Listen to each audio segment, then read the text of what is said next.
Welcome to a story buried by time but too powerful to be forgotten.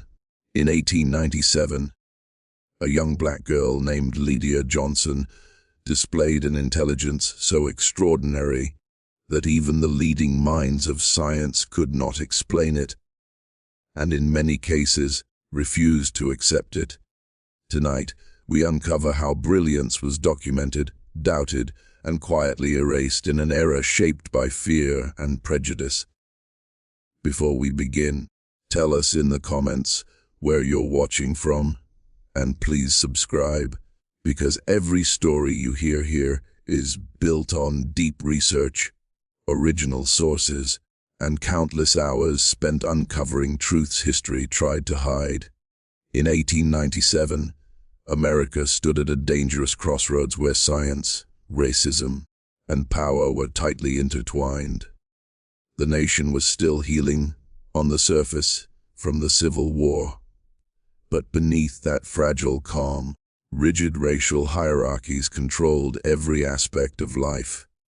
Segregation was not only legal, it was enforced socially, economically, and intellectually. Black Americans were systematically denied education, opportunity, and dignity, while pseudoscientific theories flourished to justify this oppression. Science, which should have pursued truth, was often weaponized to confirm prejudice rather than challenge it. During this period, many respected scientists openly promoted ideas claiming that black people were biologically inferior. Phrenology, craniometry, and racial classification charts were treated as legitimate fields of study. Skulls were measured, intelligence was ranked by skin color, and conclusions were published as fact. These theories were taught in universities, printed in newspapers, and accepted by lawmakers. In this environment, intelligence was not just a human trait, it was considered a racial privilege reserved almost exclusively for white society. For black children, the expectations were brutally low. Education, when allowed at all, was designed to prepare them for labor, not thought. Curiosity was discouraged.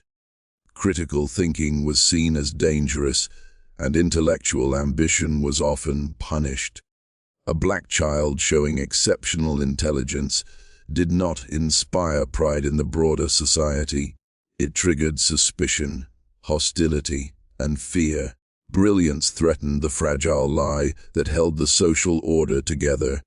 Science in 1897 was deeply entangled with social status. Researchers depended on wealthy patrons, universities aligned with political interests, and publications that reinforced popular beliefs. Any discovery that challenged racial superiority risked ridicule or career destruction. As a result, evidence that contradicted racist theories was ignored, distorted, or buried. Truth was filtered through bias before it was ever recorded. This was also an era obsessed with classification, placing every human being into a rigid box. Intelligence tests, though primitive, were manipulated to support predetermined conclusions. If results didn't align with expectations, the methods were questioned rather than the assumptions. A brilliant black mind was treated not as proof of equality, but as an anomaly to be explained away. The broader society mirrored these scientific attitudes. Newspapers sensationalized race, reinforcing fear among white readers. Black excellence was rarely celebrated unless it could be framed as entertainment or servitude. Intellectual achievement, especially in a child, disrupted the narrative of dominance. It suggested potential, and potential suggested change, something many were desperate to prevent. It was within this hostile world that Lydia Johnson's story began. A world where her mind would not be met with curiosity, but resistance. not encouragement, but scrutiny. To understand the shock her intelligence caused, one must first understand the error itself, an age where brilliance was measured not by ability, but by skin color, and where truth often became the first casualty of fear. Lydia Johnson was born into a world that offered her very little protection and even fewer opportunities. As a black child in the late 19th century, her life was shaped by limits imposed long before she could understand them. Her family lived modestly, surrounded by the constant pressures of segregation, where daily survival required caution, obedience, and resilience. Education was not guaranteed, and even basic schooling depended on the goodwill of communities that viewed black advancement with suspicion. From an early age, Lydia showed signs of unusual awareness. She listened more than she spoke, absorbing conversations meant for adults and remembering details others forgot. Family members noticed that she asked questions that felt far beyond her years, questions about numbers, patterns, language, and cause and effect. While other children played, Lydia observed, studied, and quietly tested the world around her, as if driven by an inner logic no one had taught her. Her home, though limited in resources, became her first classroom. Books were scarce, but she treated every written word as something sacred.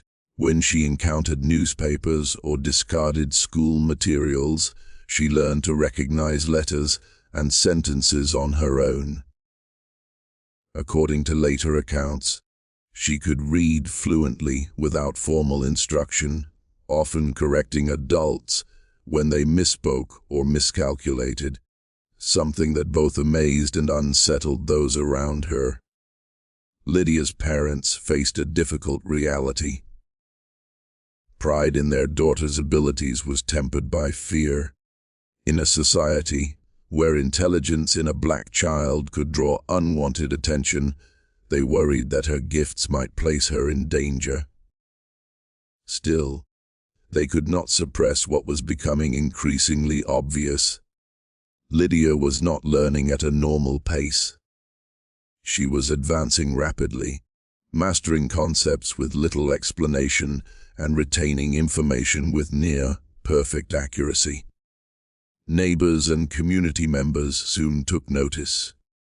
Some reacted with awe, others with disbelief.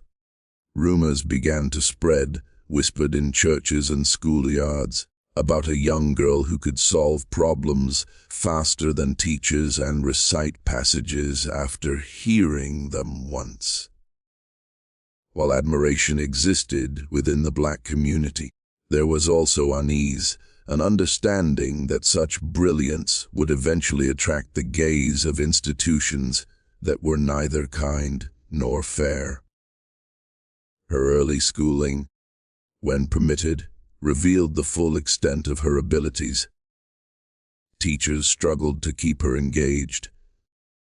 Lessons designed for much older students failed to challenge her, and repetition frustrated her.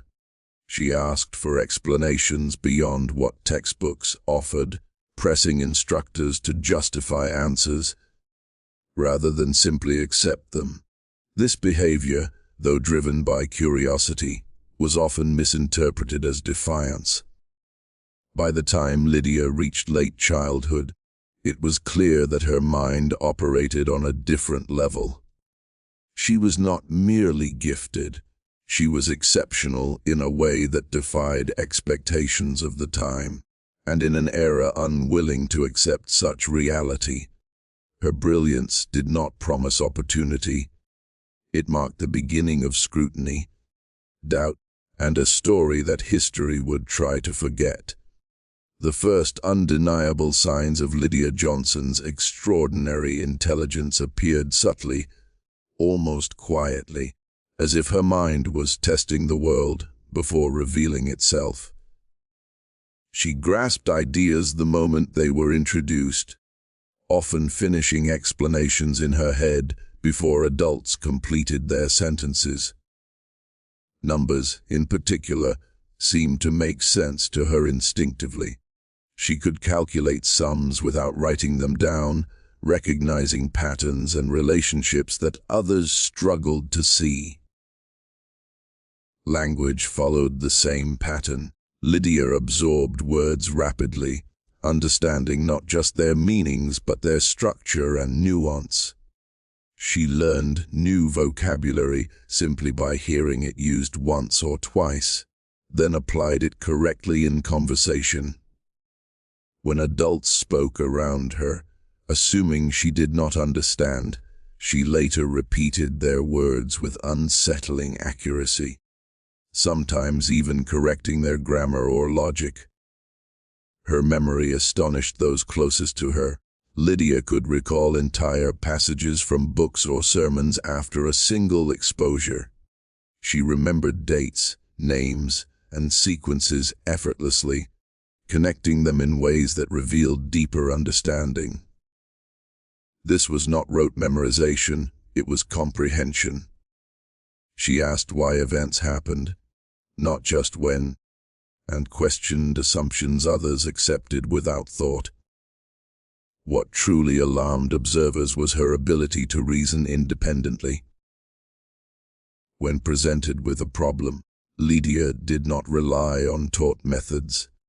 She invented her own approaches, often reaching the correct answer faster and more efficiently. Teachers and adults found it difficult to explain how she arrived at her conclusions, because she bypassed the steps they themselves relied on. Her curiosity was relentless. Lydia did not accept authority simply because it existed. She questioned rules, classifications, and explanations that lacked logic. In a time when children, especially black children, were expected to obey without question, this trait stood out sharply. Some saw it as brilliance, others saw it as troubling. Even play revealed her unusual mind. Games became experiments. She altered rules to test outcomes, predicted results before they occurred, and lost interest once patterns were solved. While other children sought repetition and comfort, Lydia sought novelty and complexity, constantly pushing beyond what was familiar. By this stage, it was impossible to dismiss her abilities as coincidence or exaggeration. Lydia Johnson was demonstrating a level of intellectual capacity that challenged everything society believed about who could be brilliant. And that realization marked the moment her life began to draw attention far beyond her community.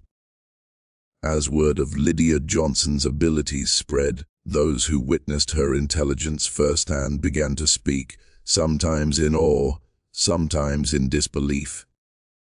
Teachers, clergy, and local officials were among the earliest to record their observations, often describing moments that left them visibly shaken.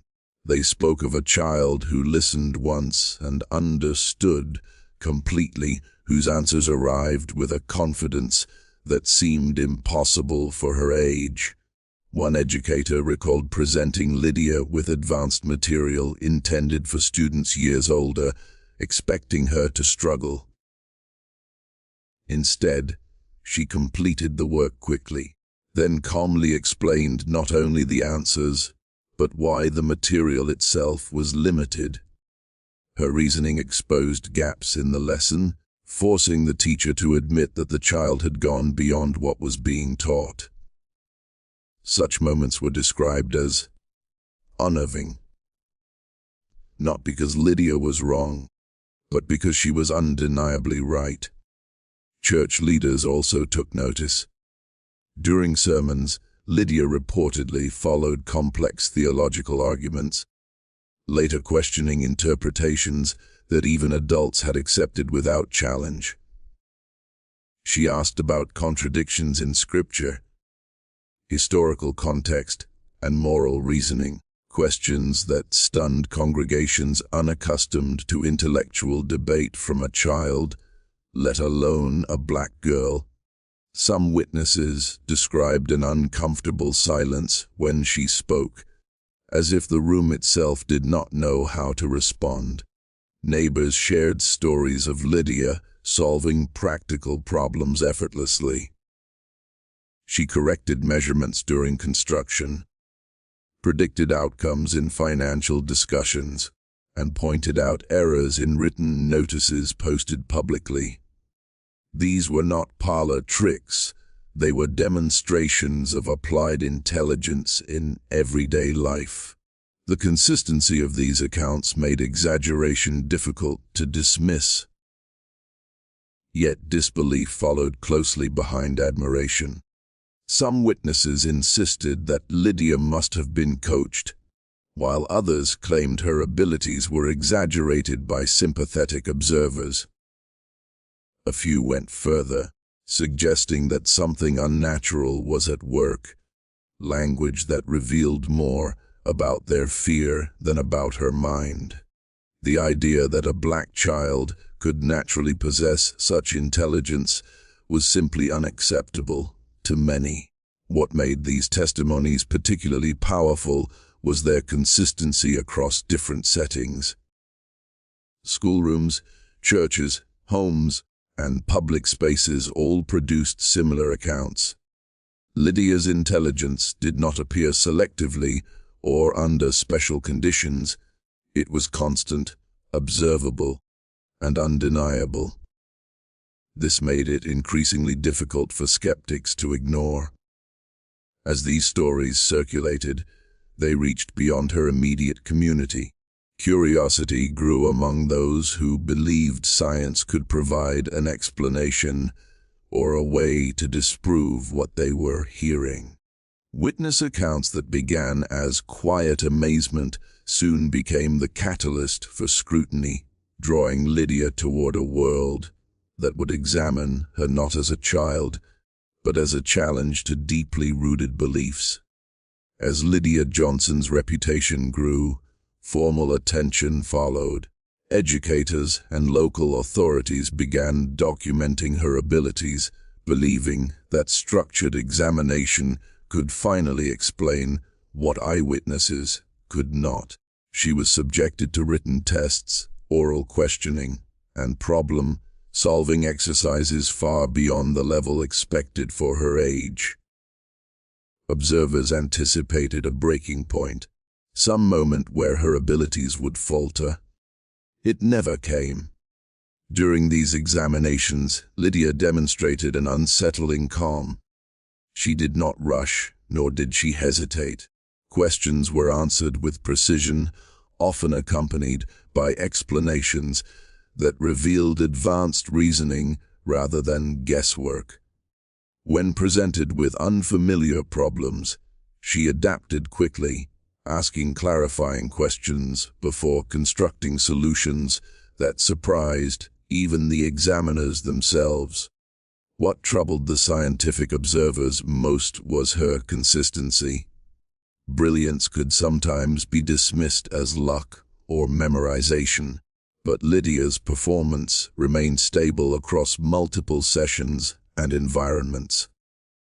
Whether tested verbally, in writing, or through practical demonstrations, her results aligned. Patterns emerged showing not just intelligence, but advanced cognitive integration, memory, logic, abstraction, and creativity working together seamlessly.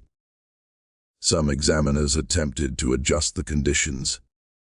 They altered questions, removed context, or introduced deliberate confusion, hoping to expose limits. Lydia responded by reasoning through ambiguity itself, explaining what information was missing and how different assumptions would change outcomes. Rather than failing, she reframed the tests, exposing their weaknesses. This reaction created discomfort within the scientific community. The tests were designed to classify and rank, not to be challenged. Lydia's responses did not fit neatly into existing frameworks.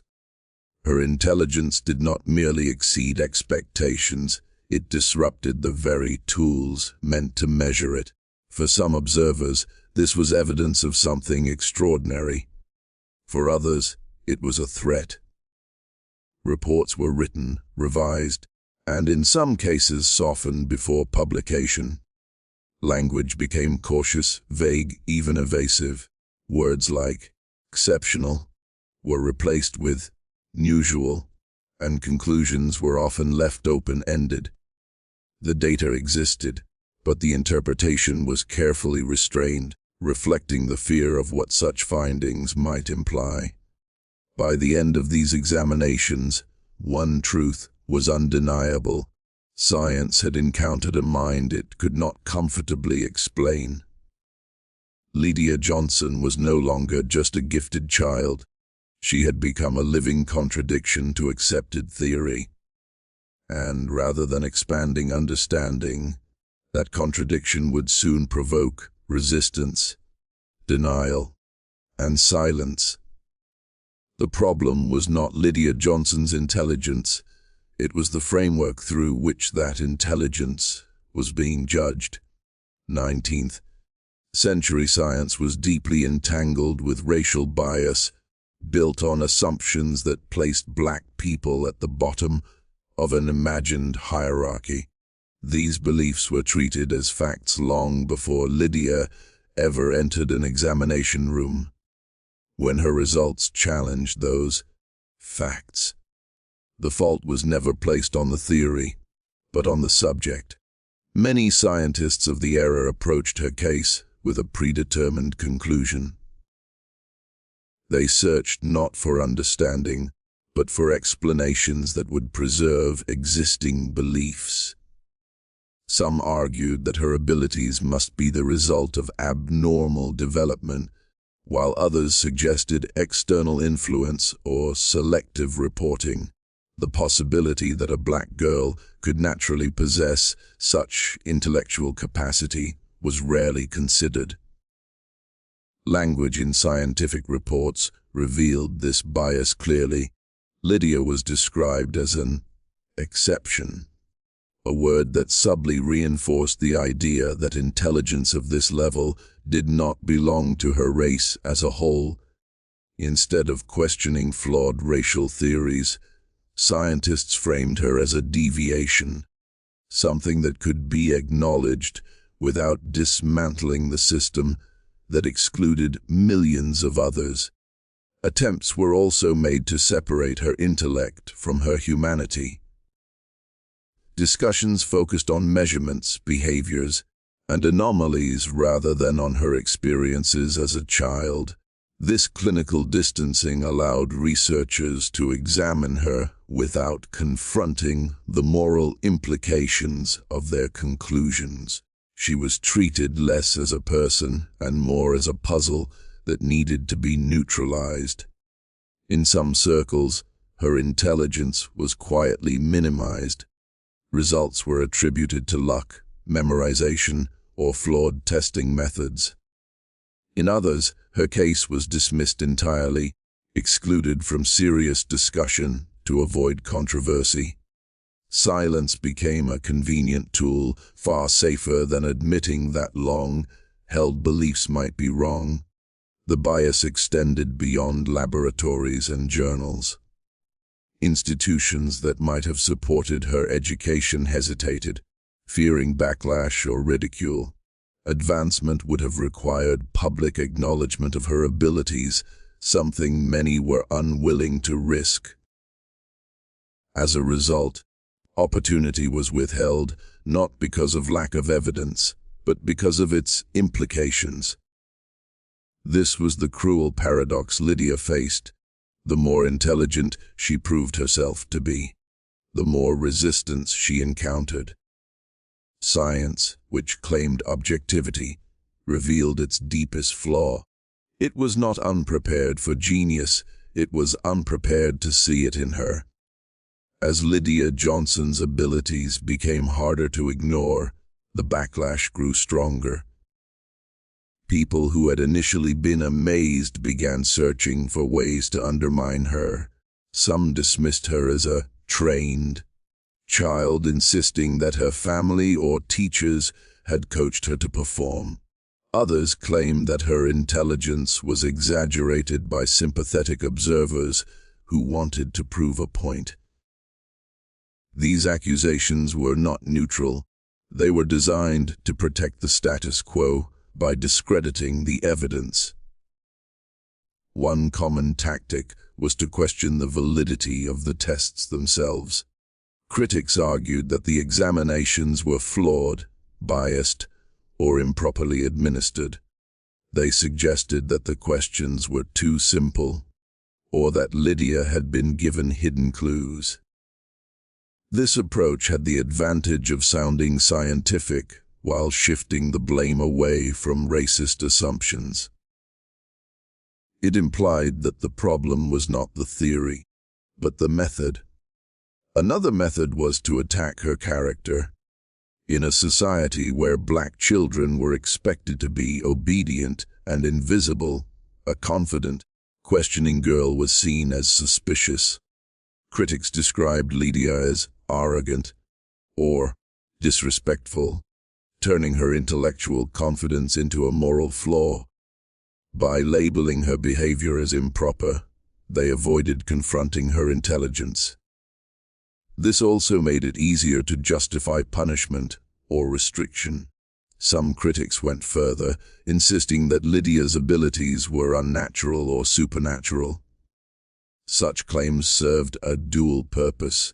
They allowed people to acknowledge her intelligence while keeping it outside the realm of normal human possibility. If her brilliance was a freak occurrence or a curse, it did not challenge the idea that the average black person was inferior. It was a dangerous way to accept the extraordinary while still preserving racist beliefs. Even those who did not openly oppose her often remained silent. Fear of association with a controversial figure, especially one who threatened by racial hierarchies, kept many from speaking out. Teachers, scholars, and officials who recognized her brilliance were cautious, aware that support could damage their careers or reputations. This silence created a vacuum where only negative narratives could dominate. The most damaging form of discrediting came through institutional control. Schools could refuse her entry, newspapers could ignore her story, and scientific journals could refuse to publish her case. When public records were withheld or destroyed, the truth disappeared, not because it was disproven, but because it was inconvenient. The world was not just skeptical of Lydia's intelligence, it actively worked to erase it. In the end, the effort to discredit her was not merely about one child. It was about maintaining a system that depended on denying the intelligence and humanity of black people. By attacking Lydia, critics protected a society built on lies and ensured that her brilliance would remain a secret, remembered only by those who refused to let it be erased. As Lydia Johnson's story spread beyond her community, it began to collide with the wider world, especially the media. Newspapers and local publications were quick to pick up the tale, but the way they framed it revealed more about the society than about her intelligence. Rather than celebrating her gifts, many outlets treated her as a spectacle, a curiosity meant to entertain or alarm readers. The tone shifted from admiration to sensationalism, turning a child's brilliance into a headline designed to attract attention. Some newspapers exaggerated her abilities, using hyperbolic language that made her sound almost supernatural. This kind of reporting did not honor her intelligence, it distorted it. The goal was not to understand Lydia, but to create a story that would sell papers. In doing so, the media removed her from reality, making her an object of fascination rather than a human being with potential and rights. Other outlets took a more hostile approach, using sarcasm or ridicule to undermine her. Headlines questioned whether her intelligence was real or implied that it was a trick. Articles suggested she had been coached, or that her abilities were exaggerated by those who wanted to challenge the racial order. Even when reporting facts, the tone was dismissive, as if acknowledging her brilliance would be dangerous. The public reaction was equally divided. Some readers were captivated and inspired, while others felt threatened. The idea that a black girl could outperform expectations challenged deeply held beliefs. For many, it was easier to laugh or dismiss than to accept the truth. This split created an environment where truth became secondary to emotion and prejudice. In some cases, the media's coverage led to direct consequences for Lydia and her family. Increased attention brought unwanted scrutiny and pressure. Strangers came seeking proof, and officials questioned her family about her education and upbringing. The constant attention turned her life into a public experiment, stripping away privacy and childhood. What had been a private gift became a public burden. The way the story was told also shaped its legacy. Because many reports were sensationalized or biased, the truth became difficult to separate from fiction. Later historians struggled to piece together what actually happened, forced to rely on inconsistent accounts and fragments of evidence. This confusion allowed doubt to grow, making it easier for skeptics to claim the story was exaggerated or fabricated. Ultimately, the media reaction did not simply reflect public opinion, it helped shape it. By turning Lydia into a spectacle, the press reinforced the idea that her intelligence was an anomaly, not a reality to be respected. The coverage did not elevate her, it reduced her to a headline, and in a world where truth was already threatened by prejudice, that reduction became one of the most powerful forces, working to erase her story. As Lydia Johnson's brilliance gained attention, it also brought a heavy emotional burden. The same qualities that made her extraordinary, her curiosity, her confidence, her refusal to accept limits, also made her a target. She was no longer just a child, she was a symbol, a challenge, and a threat to the people who believed that intelligence was reserved for the privileged.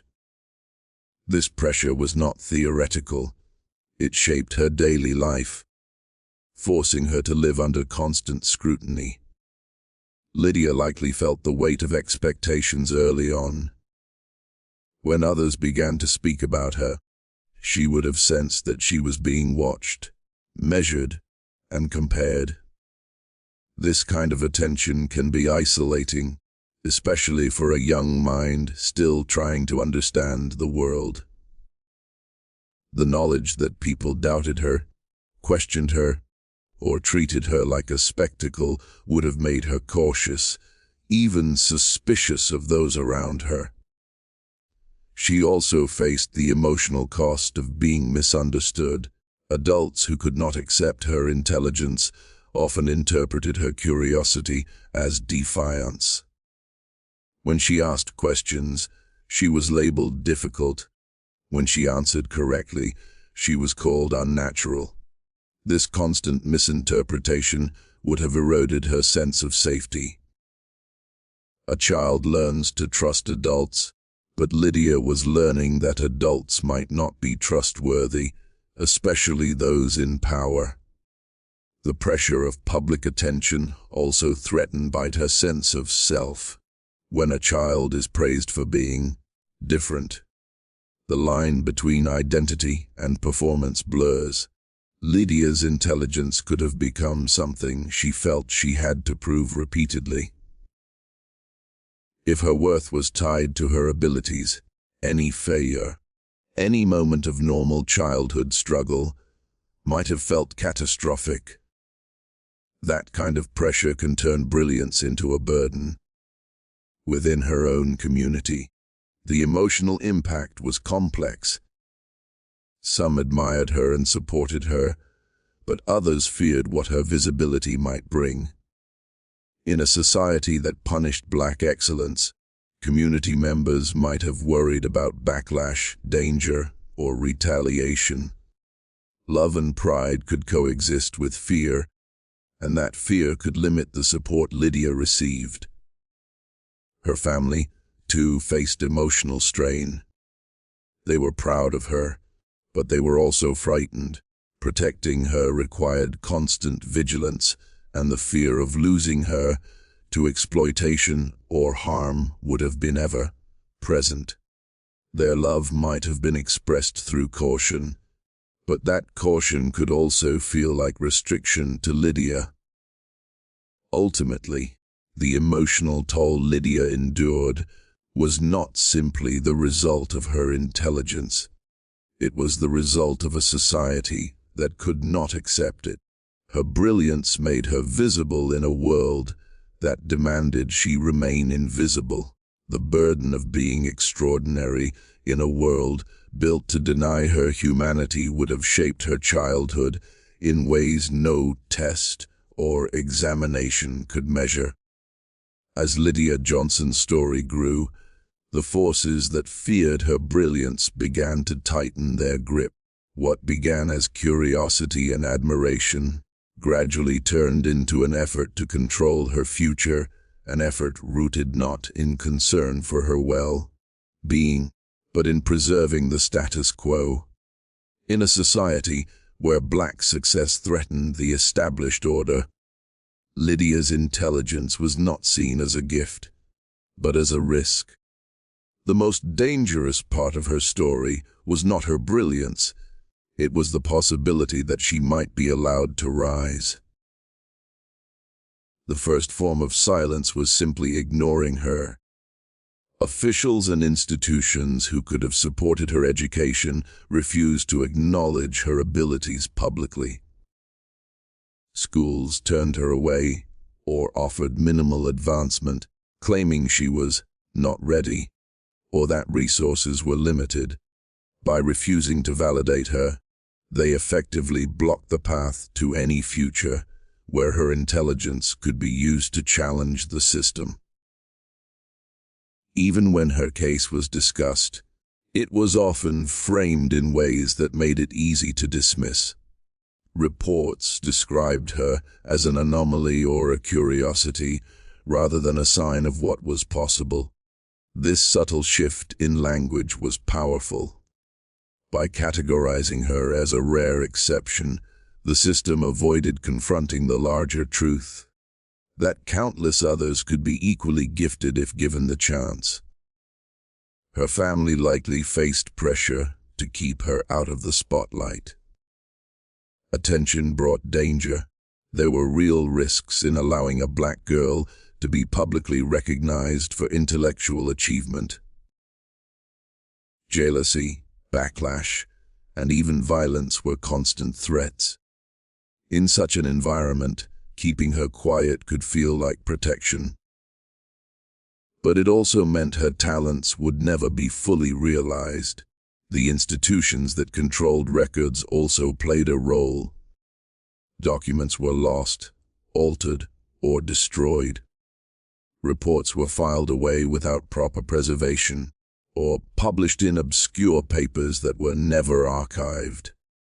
Over time, the evidence of her abilities disappeared from public memory, leaving only scattered fragments.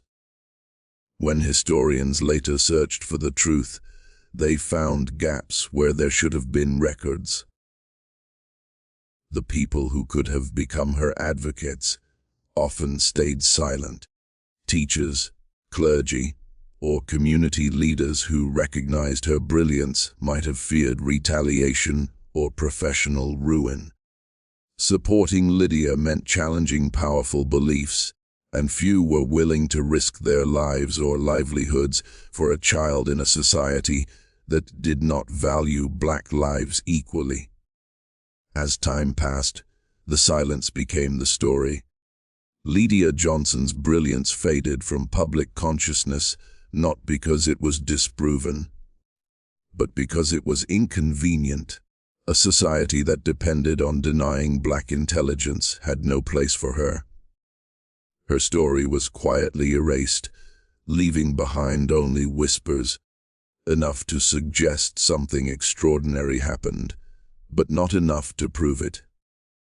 And that erasure is one of the most haunting parts of her legacy. Years later, historians and researchers began to piece together Lydia Johnson's story, but they did so with the awareness that much of what once existed had been lost.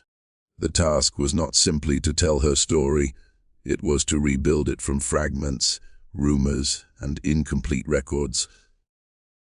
This process required patient skepticism and a willingness to believe in what others had chosen to ignore. The rediscovery of Lydia was not accidental. It was the result of deliberate searching by those who refused to accept silence as truth. The first step in rediscovery was tracking down scattered documentation. Old newspapers, church records, school logs, and personal letters became the only windows into her life. These sources were rarely complete and often biased, but they contained details that pointed to a consistent pattern. Researchers noticed recurring themes, repeated mentions of her intelligence, the shock of observers, and the sense that something extraordinary was being hidden. Each piece of evidence was small, but together they formed a larger picture. The second challenge was separating fact from exaggeration. Because the media often sensationalized her story, it was difficult to know which accounts were accurate. Historians had to cross-check details across different sources, looking for consistency rather than drama. When multiple independent accounts described the same events, the credibility increased. This careful approach allowed researchers to reconstruct a version of Lydia's story that felt truthful rather than mythic. Researchers also had to confront the cultural bias of the era. Many records were written by people who did not view black intelligence as legitimate. Even when they acknowledged Lydia's abilities, they did so in a way that minimized or distorted her accomplishments. Modern scholars had to read between the lines, recognizing that praise could be hidden behind coded language, and that criticism might have been a cover for fear. The rediscovery process also involved recognizing the silence itself as evidence. The gaps in records were not random, they reflected deliberate erasure. When a story disappears from archives, it often means it was suppressed. Historians learned to treat missing information as part of the narrative, not as an obstacle. The absence of documentation became proof of the very forces that had tried to erase her. As Lydia's story resurfaced, it began to resonate with contemporary audiences in a new way. It became clear that her life was not just a historical curiosity, it was a symbol of how brilliance can be hidden by prejudice. Her rediscovery sparked conversations about the countless others whose talents were ignored, dismissed, or erased. Lydia became a representative of a larger truth that history has often been written to protect power, not to reveal reality. Ultimately, The rediscovery of Lydia Johnson was an act of restoration. It was a refusal to let her brilliance remain buried, and while the full details of her life may never be known, the effort to bring her story back from the shadows is a powerful reminder that truth can be found again. Even when the world tries to forget, Lydia Johnson's story carries a meaning that stretches far beyond her own life. She represents a truth that history has often tried to hide. Intelligence, creativity, and greatness are not bound by race or background. The fact that her brilliance was met with skepticism and suppression reveals more about the society that rejected her than about her abilities. Her life is a reminder that the world has always had the capacity for extraordinary talent in places where people least expect to look. Her story also highlights the danger of defining people by stereotypes. In 1897, the dominant belief was that black people were naturally inferior. That belief was reinforced by science, education, and the media. Lydia's existence contradicted this narrative, and the response was not to revise the narrative, but to ignore or discredit her. This pattern continues in many forms today, as society still struggles to accept talent that does not fit its expectations. Her story forces us to question what we accept as normal and why. Another lesson lies in the way her intelligence was treated as a threat. When a child's brilliance is seen as dangerous, it reveals a society afraid of change. Lydia's abilities challenged the social order, and the order responded with silence and suppression. This shows how power structures operate. They do not simply oppose change. They actively erase those who embody it.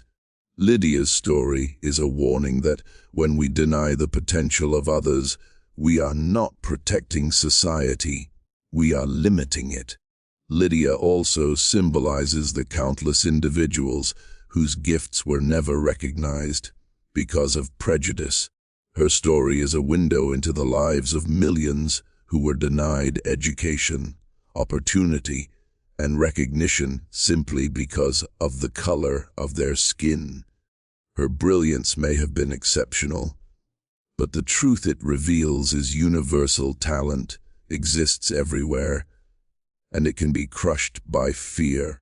Her story encourages us to search for hidden brilliance in our own communities and to question who we are ignoring. Her life is also a call to value truth over comfort. The people who dismissed Lydia did so because her existence made them uncomfortable. They chose prejudice over reality. Her story reminds us that it takes courage to face facts that challenge our beliefs.